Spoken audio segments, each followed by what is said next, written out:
इथे ना एका साईडला भाताचं पाणी ठेवून दिलं होतं आणि आठवण पडून जाते म्हणून त्याच्यामध्ये पहिले मीठ टाकून घेतलं आणि एका साईडला ना मसालाही शिजत होता भाजीचा. ही भाजी ना भरपूर दिवसापासून खाल्ली नव्हती म्हणून आज ही बनवली होती. कारण हे पण घरी होते त्याच्यामुळे हीच भाजी बनवली होती मी आणि डब्याला कसं सुकी भाजी लागते ना, पातळ मी करत नाही. घरी राहतात तेव्हाच बनवते आणि भाकरी वगैरे झाल्या होत्या.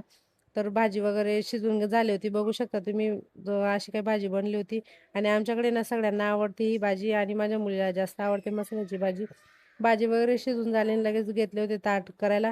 गरम-गरम भाजी छान लागते त्याच्यामुळे त्यांना ताट वगैरे करून दिला आणि मागचा पसारा बघू शकता तुम्ही केवढा केला. तिने केला होता माझ्या मुलीने आणि ह्या भाजीसोबत कांदा, निंबू तर पाहिजे त्याच्याशिवाय अपूर्ण राहतं हे जेवण आणि किचन ओट्यावर बघू शकता तुम्ही केवढा पसारा पडलाय.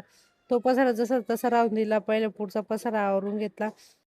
तो सगळा पसारा आवरून घेतला आणि लगेच झाडूही मारून घेतला आणि फरशी पुसून घेतली ती बघू शकता तुम्ही सगळं आवरला गेला होता आणि किचन ओटाही लगेच क्लीन करून घेतला होता. भांडे घासून घेतले. त्यांनी चहाचा टाईम झाला होता म्हणून चहाही ठेवून दिला होता एका